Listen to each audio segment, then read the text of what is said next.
ॐ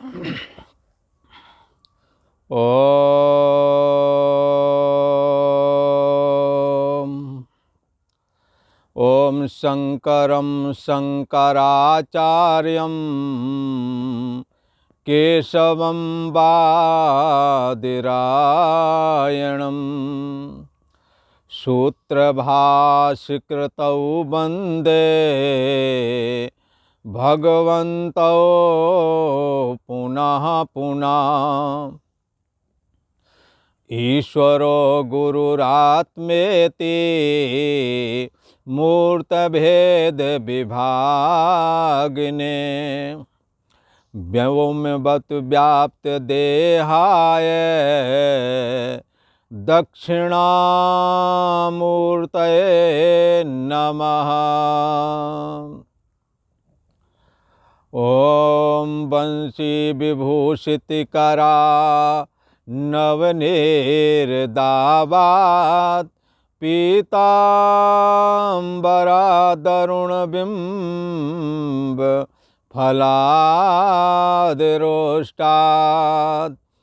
पूर्णेन्दुसुन्दरमुखादरविन्दनेत्रात् कृष्णात् परं किमपि तत्त्वमहं न जाने। वसुदेवसुतं देवं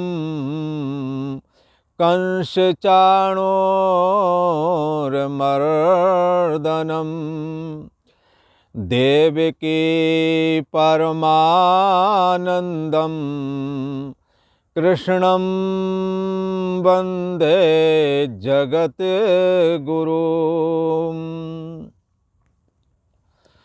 योगेश्वर श्री कृष्ण भगवान की जय। ऐं सरस्वत्यै नमः। श्री गंगा देव्यै नमः। पूर्व का प्रसंग चल रहा था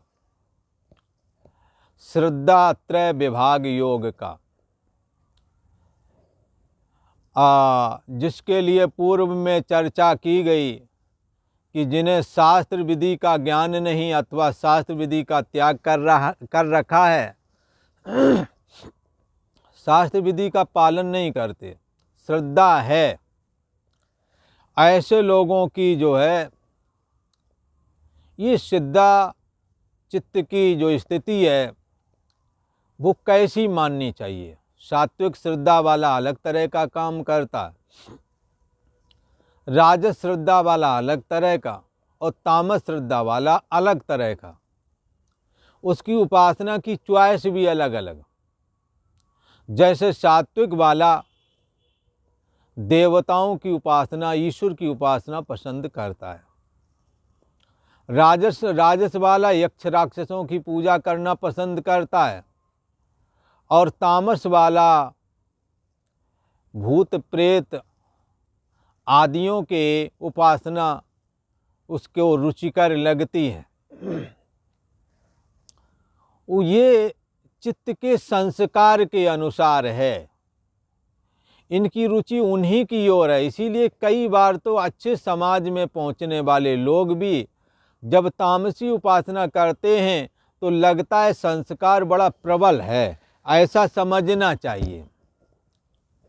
तो जैसे देव उपासना भी चित्त के अनुसार 3 प्रकार की हो जाती है। चित्त की स्थिति तामसी है तो तामसी श्रद्धा बनेगी और तामसी प्रेत भूत आदि की आप पूजा करेंगे। और यदि चित्त की स्थिति राजसी है तो राजसी श्रद्धा के अनुसार आप राक्षस यक्षादियों की उसमें जाएंगे। सात्विक वाले ईश्वर की शरण जाता है और मुक्त हो जाता है। इसी प्रकार यज्ञ करें तो भी अंतर पड़े, वो स्वार्थ त्याग करके ईश्वर के लिए करता है। एक यज्ञ करता रजोगुणी श्रद्धा वाला शास्त्र नहीं जानता है, पर करता कैसे है? स्वार्थपूर्वक करता है, दिखावा के लिए करता है। तमोगुण की तो और कहना क्या, न मंत्र जानता है न कुछ जानता है। मंत्रहीनम क्रियाहीनम, क्रिया भी नहीं जानता, मंत्र भी नहीं जानता, अन्नदान भी नहीं कर रहा, कोई भी यज्ञ कोई भी धर्म कर्म तब तक सार्थक नहीं होता जब तक कि उसमें अन्नदान न किया जाए। चाहे जैसा भी कार्यक्रम क्यों न हो, अन्नदान बहुत जरूरी है, क्योंकि अन्नदान जब बहुतों के मुख में अन्न प्रवेश करता है तो ईश्वर का भोजन माना जाता है, जिससे कि ईश्वर की संतुष्टि मानी गई है। इसीलिए मृत आत्मा की संतुष्टि के लिए 13वीं का विधान भी है। 13वीं लोग करते हैं और उसकी मान्यता ये कि इससे मृत आत्मा को इसका बेनिफिट मिलेगा, इसका फायदा मिलेगा, उसको संतुष्टि मिलेगा, क्योंकि सर्वरूप में ईश्वर है। ईश्वर भी उसके अंदर में भी है जो तुम्हारा परिजन परलोक को गया हुआ है, यमराज की दरबार में हाजिर किया गया है। जब उसे पता लगता है कि हमारे परिजनों ने हमारे निमित्त अन्न दान किया है, तो उसको कहते वहाँ अन्न आदि प्राप्त हो जाते हैं। इसी तरह पिंड आदि के लिए भी कहते हैं। इसलिए जो आप करेंगे, कभी आप ऐसा ना समझना, कुतर्की लोग ऐसा कहते हैं कि अच्छा वो चला गया, तुम यहाँ खाओगे वहाँ उसको मिल जाएगा। बंधुओं, ये एक श्रद्धा का और एक भावमय जगत है। श्रद्धामयो अयम पुरुषा यो यत् श्रद्धा सा एव सा। आप जैसी श्रद्धा रखेंगे आपको वैसा ही दिखेगा। आप अगर ऐसी ही श्रद्धा रख करके करेंगे, शास्त्र वचन मान के कि हम जो कर रहे हैं वो हमारे मरे हुए परिजन को इसका फायदा मिलेगा, तो बंधुओं मिलेगा। इसी प्रकार से एक भाव में कहानी एक याद आती है। एक ने बताया, एक माता, उसका बेटा शास्त्र संस्कार वाला था, साधु सत्संगी भी थे, माता पिता बच्चा भी था, तो लिहाजा वहाँ संस्कार पड़े हुए थे। डेली वो अपने माता पिता को प्रणाम करता था। तो एक बार माँ बीमार हो गई तो अस्पताल में एडमिट थी। लड़के को पढ़ने जाना था और वो पैर छू के मम्मी की तरफ जाता था। तो उसे लगा कि क्या करूं, मम्मी तो वहाँ है। तो उसने वहीं से प्रणाम किया, घर से ही। और यहाँ पर जो ये बेड पर अस्पताल में लेटी हुई, तो उसे लगा बेटा आया है, प्रणाम करके गया। तो बाद में पूछती है जो वहाँ सेवा के लिए थे, वो कहाँ गया, अभी आया था, प्रणाम करके गया। तो कहा कहाँ आया कि नहीं आया। तो जाकर जा पर शकत सनेऊ, सोते ही मिले न कछु संदेव। आप श्रद्धा पूर्वक विश्वास करेंगे, अति स्नेह जिस पर है वो वस्तु आपको संकल्प मात्र करने से ही प्राप्त हो जाती है। इसलिए जैसे पिता का ये अंदर संकल्प होता है कि हमारे बच्चे समर्थ हो जाएं, पढ़ लिख जाएं, फिर और हमेशा कल्याण का ही संकल्प रखता है। इसलिए कई बार वो पिता जो है बच्चों की खूब कुटाई भी करता, तो भी बच्चों को ऐसा नहीं लगता कि ये हमारे शत्रु हैं। क्यों नहीं लगता? क्योंकि वहाँ तीव्र संवेग है कि ये इसका हित हो, ये गलत रास्ते में ना जाए।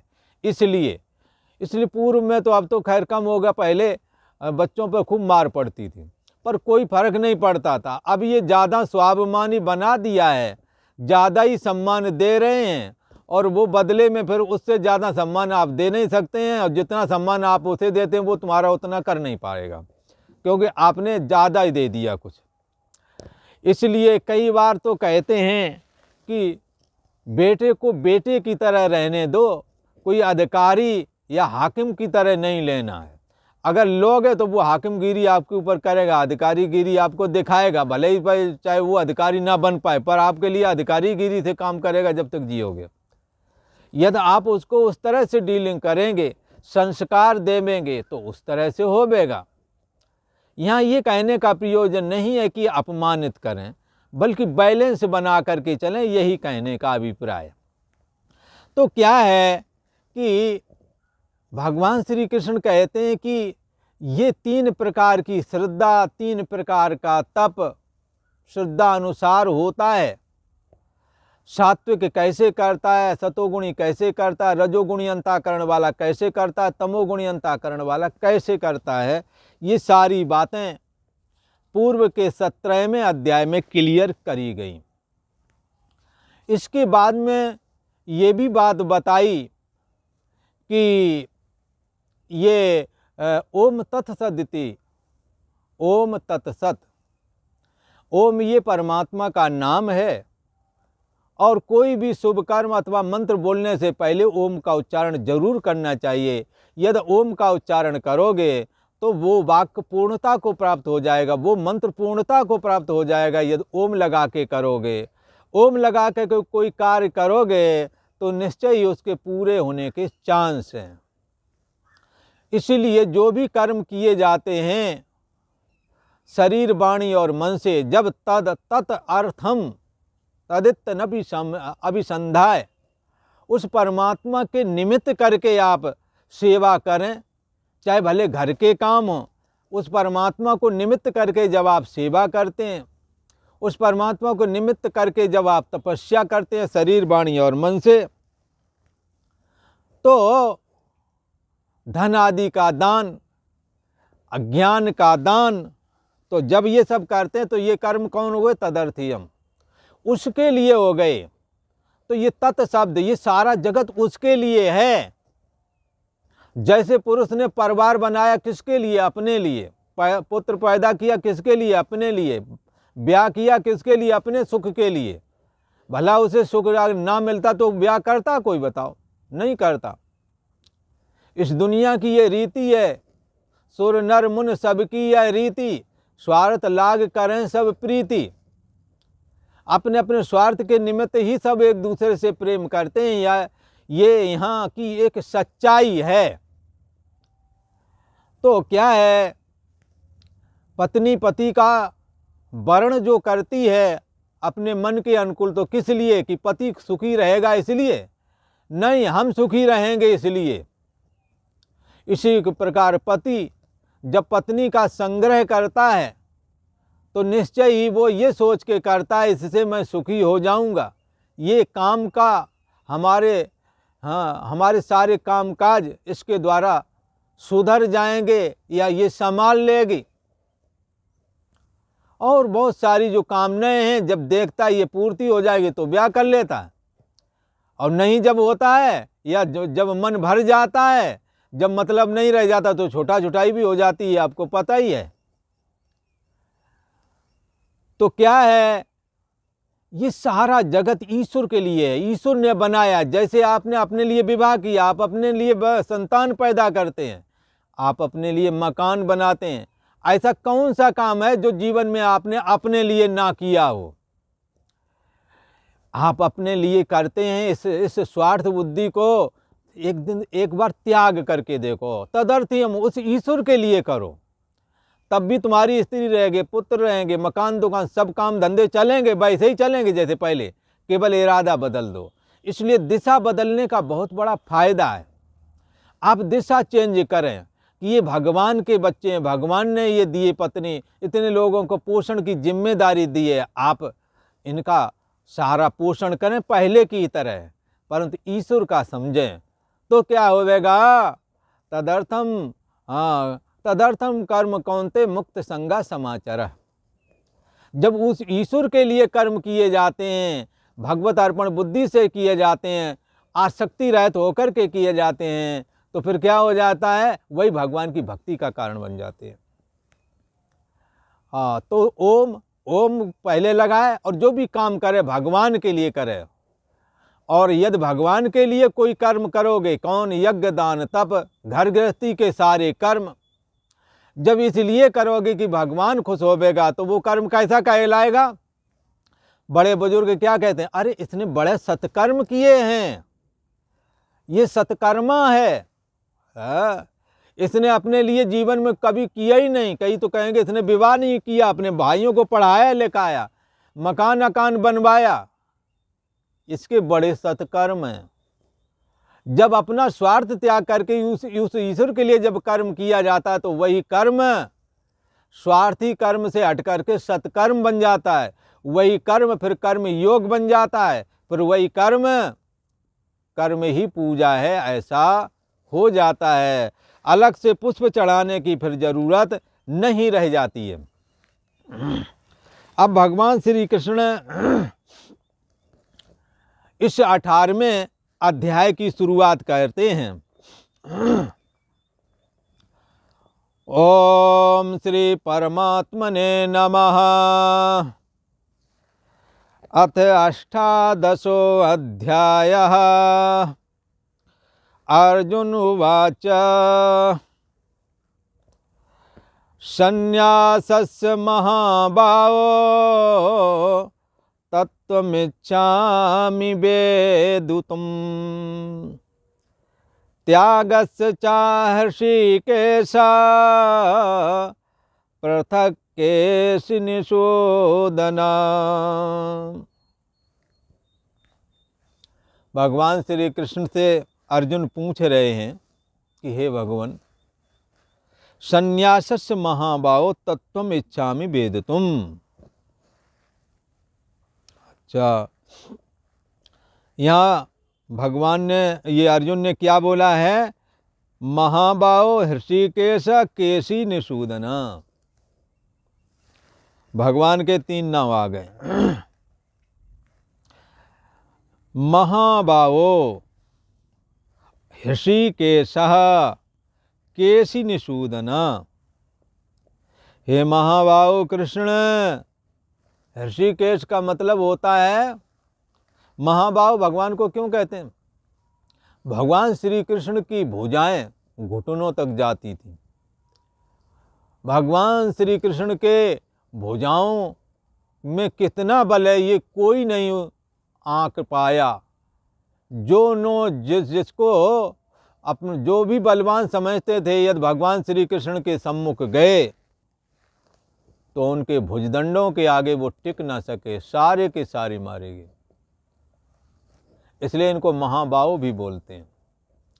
एक दंतवक्र नाम का उस समय का एक महाबलवान राजा हुआ करता था। शारीरिक ताकत में बहुत बड़ा चढ़ा था।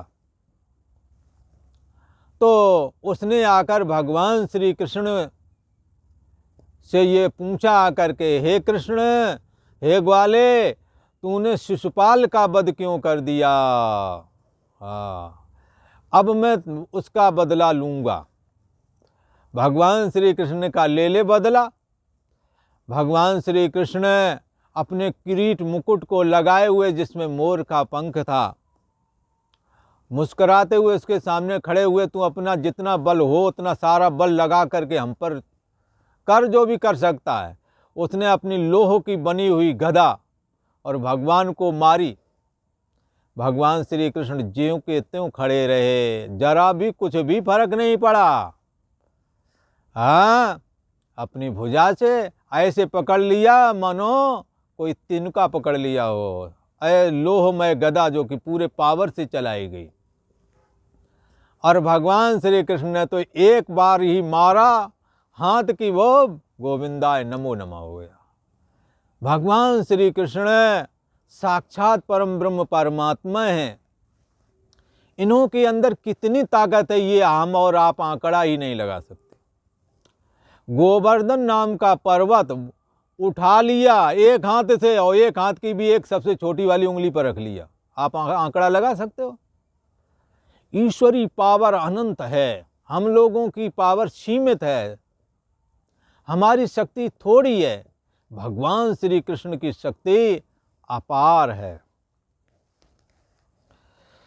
भगवान श्री कृष्ण के लिए अर्जुन कहते हैं, हे अर्जुन, अर्जुन कह रहे हैं भगवान श्री कृष्ण के लिए, हे महाबाहो हृषिकेशा, और बाद में कहते हैं, हे महाबाहो, आप युद्ध करने में ताकत की दृष्टि से, पराक्रम की दृष्टि से आपका सानी इस दुनिया में कोई नहीं है। ऐसे तो भगवान आप हो, आपके सामने जो भी युद्ध करने आया उसको आपने वीर गति दे करके और ऐसी कृपा दी कि अपने निज धाम पहुंचा दिया। भगवान की श्री कृष्ण की बड़ी महिमा है। भगवान श्री कृष्ण क्रोध करे तो कल्याण हो जाता है। हाँ, और भक्ति पूर्वक प्रेम पूर्वक अपनाए तो क्या कहना, क्रोध पूर्वक भी यदि मारे भी तो उसका भी कल्याण हो जाता है।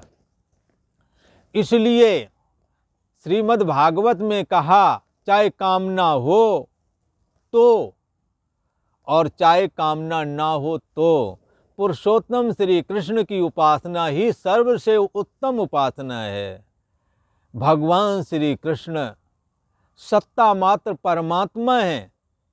ये माया को स्वीकार करके, ईश्वर और मन को स्वीकार करके परछिन्न व्यक्ति विशेष जीव रूपता को प्राप्त हो जाते हैं। यही तामसी शक्ति को स्वीकार करके, अपनी माया शक्ति को स्वीकार करके जगत के रूप में बन जाते हैं। यही सबके अंतर्यामी हैं, यही ईश्वर हैं, यही जीव हैं, यही जगत हैं, यही देह और जगत भाव से रहते हैं। और जब ईश्वरी उपाधि भी त्याग देते हैं तो निर्गुण निराकार सत्ता मात्र हो करके विद्यमान होते हैं, तब इनको निर्गुण निराकार कहा जाता है। अमांग मनस गोचर, मन और वाणी का विषय ये नहीं होते तब। ऐसे ये भगवान श्री कृष्ण की अपार महिमा है। बाह्य दृष्टि से देखें तो इनके समान कोई ताकतवर नहीं, और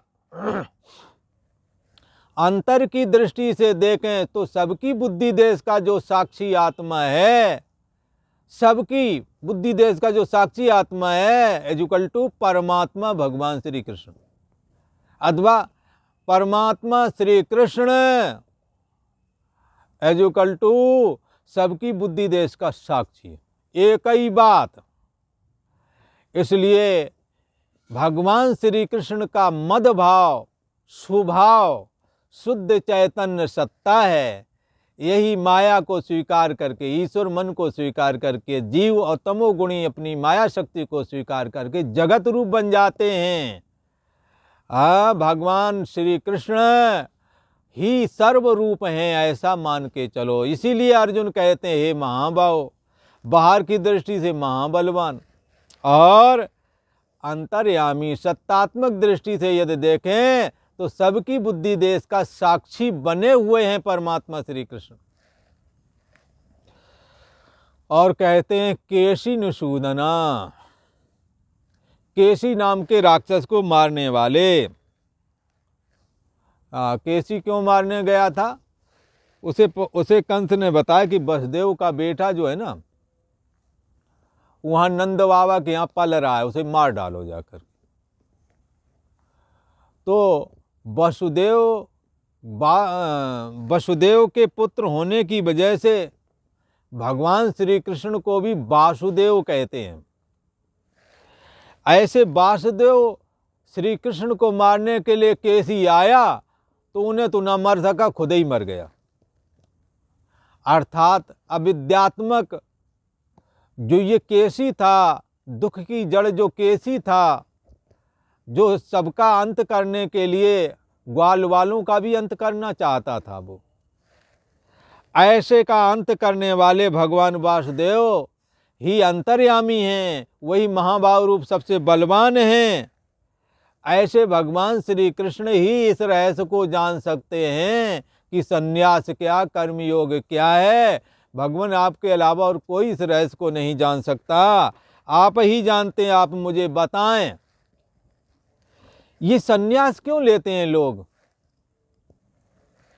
संन्यासस्य, हे महाभाव, हे अंतर्यामी, हे वासुदेव श्री कृष्ण, मैं संन्यास चाह त्यागस्य, संन्यास और त्याग के तत्वम पृथक वेदितुम इच्छामि। मैं संन्यास और त्याग के तत्व को अलग अलग समझना चाहता हूँ। संन्यास किसको कहते हैं और त्याग किसको कहते हैं, इसको मैं समझना चाहता हूँ। तो कामनाओं का अंत नहीं आता है, इसलिए कामनाओं का त्याग करना। हाँ, बुझे न काम अग्नि, कामनाओं की ये प्यास कि ये मेरी ये इच्छा पूरी हो जाए, वो पूरी हो जाए, कामनाएं जीवन में ना रहें। वैसे सन्यास की व्यवस्था तो ऐसे है कि विद्या हवन किया जाता है, पुराने नाते रिश्ते सब खत्म कर देना चाहिए, नए जोड़ना ना चाहिए। नया नाता एक परमात्मा से ही जोड़ना है, जोड़ के चलना है। और सन्यास में एक कहावत भी है कि जो सन्यास लेने वाला आदमी फिर दुनिया में ये ना कह सके कि ये हमारा है, और दुनिया ये भरी पूरी है, सारी दुनिया में कोई ये ना कह सके ये हमारा आदमी है। दोनों तरफ से इसका अहमता और ममता कटनी चाहिए, ना इसे कोई अपना माने ना किसी को ये अपना माने, पर काम सारे करे अपने वाले। यदि कोई इसलिए जहाँ ये कहा कि अपना ना माने, तहाँ ये भी कहा है कि कोई आवे सन्यासी के लिए 24 घंटे, कोई दिक्कत नहीं, कभी भी आओ, कोई भी आए, सबका हाथ आने पर सबका वाणी से तो सत्कार कर ही दो। बोले आ जाओ भाई बैठो, क्या बात है। कुछ राम चर्चा सुनने को चाहता हो तो राम चर्चा सुना दो, और यदि तुम्हारे पास उसकी कोई आवश्यकता के लिए आया अगर हो तो उसकी आवश्यकता भी पूर्ति करो। इसलिए बिना दया के संत कसाई, और दया करे तो मारो जाई। दोनों बातें, ज़्यादा दया करो तो वही सर पे बैठ जाते हैं, और ना दया करो तो कहते हैं, तुलसीदास जी ने तो ये कह दिया है, तुलसी दया न छोड़िए जब तक घट में प्राण। जब तक इस शरीर में प्राण है, दया धर्म का मूल है। आपके अंदर दया नहीं, आप कैसे किसी को मदद इमदाद कर पाएंगे। इसलिए तुलसी दया न छोड़िए, दया नहीं छोड़ना चाहिए। और ये भी कहा, यदि ज़्यादा दया कर गए, अगला आदमी आया तुम्हारे को षड्यंत्र करने के लिए, जैसे भगत बन करके कई ग्रुप ऐसे ये चंचल महिलाओं वाले ये सक्रिय हैं, तो अब ये आएंगे भगत बन करके, सेवा शुश्रूषा कुछ थोड़ा बहुत देंगे भी आकर के, ऐसे नहीं। और फिर प्रवेश करके और बाद में इरादा इनका नेक नहीं होता है, दया के वशीभूत कई बार इन्हें रख लिया जाता है। और ये पुरुष की कमजोरी जानते हैं, आप भी जानते हैं, पुरुष एक ही जगह से कमज़ोर है, वरना वो पत्थर को, पहाड़ पत्थर वाला हो ना, उसे भी तोड़ डालेगा। बस एक जगह से कमजोरी उसको सारा जीवन जो है ना, केवल इस पॉइंट पर कमज़ोर ना हो तो फिर इसे कोई नहीं कुछ कर सकता है। ये कमजोरी जानते हुए ये लोग सेवा के बहाने प्रवेश करके और फिर कमजोरी का फ़ायदा उठा करके और जहाँ ब्लैकमेलिंग चालू की, तो समझ लो वो आपको पता ही है सब कुछ। दया के कारण ये सब होता है शुरुआत में, और बाद में कमजोरी तो होती है पुरुष की। तो उस कमजोरी के कारण वो उसमें जो फंस जाता है तो दया करे तो मारो जाई, ऐसे करके हो जाता है। भगवान श्री कृष्ण कहते हैं कि संन्यास ये सब का क्यों होता है, कहीं ना कहीं कामना भी जुड़ी है। यदि कामना ना हो किसी तरह की भी, तो फिर ये संभव नहीं। थोड़ी सी भी कामना, किसी बात की भी कामना, आपको बहुत बड़ी कामना के बहुत बड़ी कामना रूप गर्त में फेंक देती है। इसी तरह जैसे उदाहरण के लिए कहें कि एक बार एक गुरु महाराज जी का एक चेला था, तो गुरु और चेला साथ साथ में रहा करते थे, एक जगह झोपड़ी बना करके भोजन चेला बना देता था। गुरु महाराज जी अपना एक गाय भी पाले हुए थे, तो आराम से बढ़िया गुजारा होता था। भजन किया, थोड़ा मोड़ा दूध ले लिया, कुछ बना खा लिया जयराम जी की, कोई झगड़ा झंझट नहीं था ज़्यादा।